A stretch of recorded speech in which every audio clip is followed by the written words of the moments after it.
Ukrainian counterattack in Toretsk is continuing. Azov's 12th Brigade cleared a private sector near Toretsk. Nearly 50 Russians were reportedly eliminated, and just under a platoon was captured. In recent developments around the contested town of Toretsk in Ukraine's Donetsk region, Russian forces claim to have captured the area.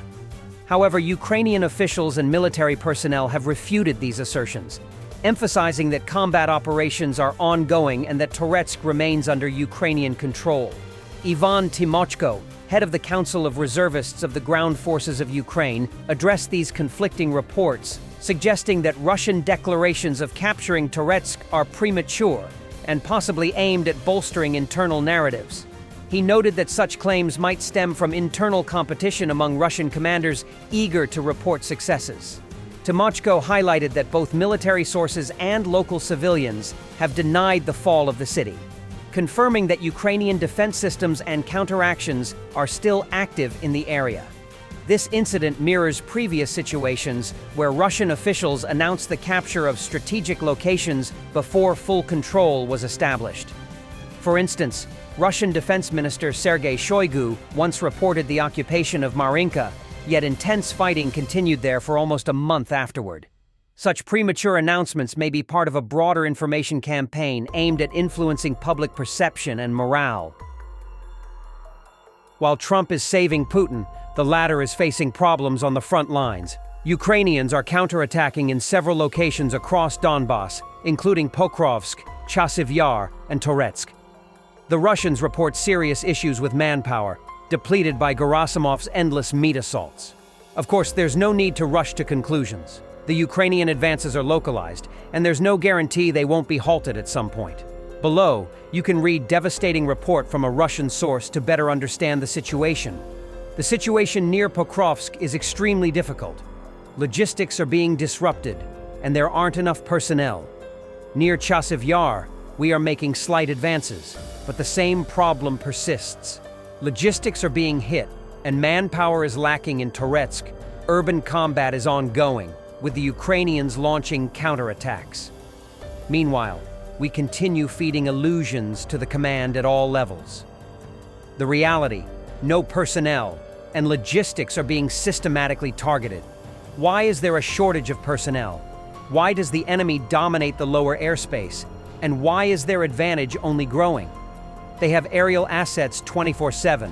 Drones, electronic warfare platforms, and relay systems that allow kamikaze UAVs to strike from 20 kilometers away. Our capabilities overall are much more modest. Previously, the ratio of FPV drones was 1:6 in their favor. Now, the gap has widened even further. And it's not just because we have fewer drones, though that is also true, but mainly because we have fewer operators. It's not that the state isn't doing anything. There are plenty of open training courses for various types of UAVs, but we personally know about 30 people who completed these courses and didn't deploy. They just kept moving from one course to another to avoid returning to the front lines. Why? Because at the front, in some units, soldiers are treated like serfs. There's no "for the motherland" for Putin, only "get the P moving." They got their pay, didn't they? These men aren't defenders of the motherland in any noble sense of the word. They're debt-ridden losers or unfortunate conscripts.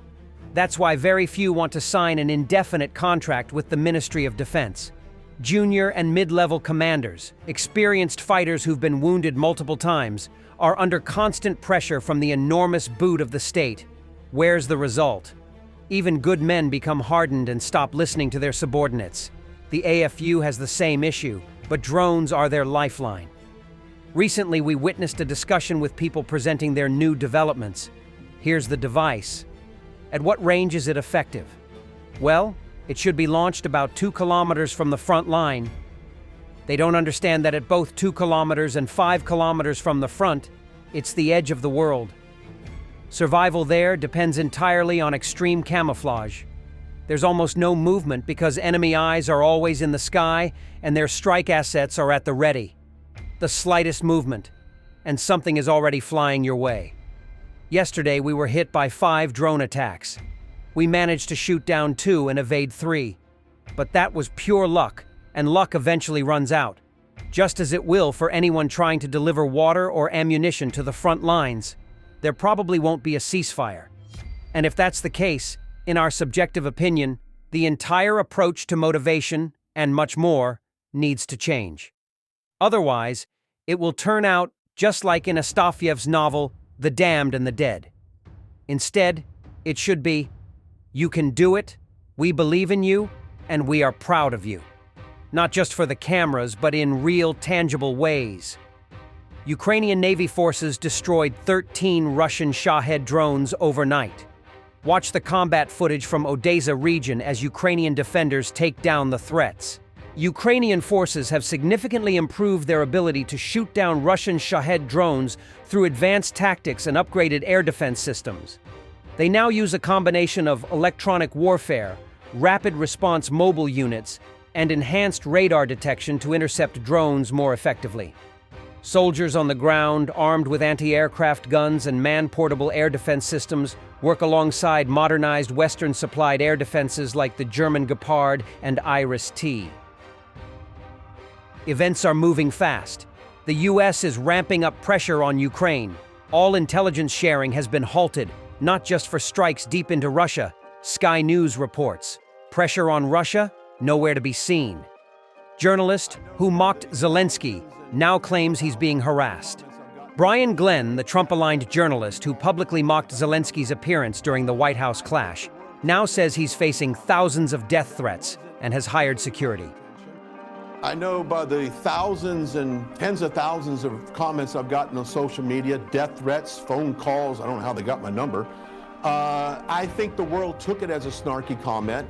That wasn't really my intention. My intention was just to see if he understood the level of respect that people have when they go into the Oval Office. Now, a lot of people will say, well, why doesn't Elon Musk wear a suit?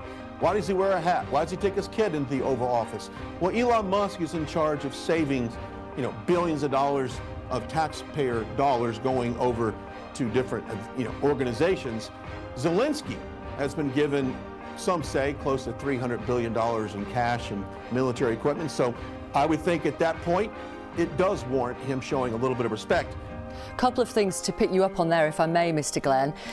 The US hasn't given $300 billion worth of aid. I know President Trump has said it a number of times, but it's more like $119 billion, according to a think tank in Germany who actually tracks what goes into Ukraine.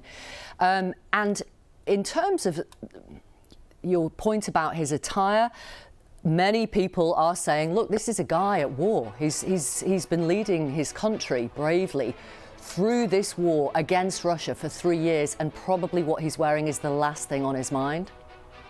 Yeah, and I agree with that. But to my point, the war is not in the West Wing and the Oval Office in Washington, D.C. The war is back in Ukraine.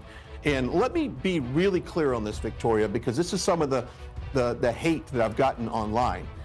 President Trump, I just left the Roosevelt room.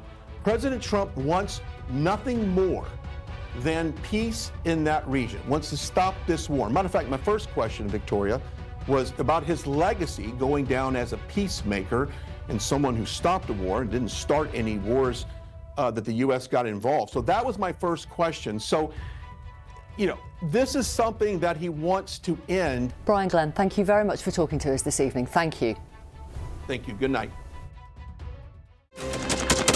Thanks for watching, and don't forget to subscribe. Also, if you want to support Warthog Defense, please become our member and get early access to new videos, exclusive members-only videos, and become administrator in comment section. The membership link is in the description. Every day. We had a guy last week, it's 6 rescues in 6 days. He's doing the job every day.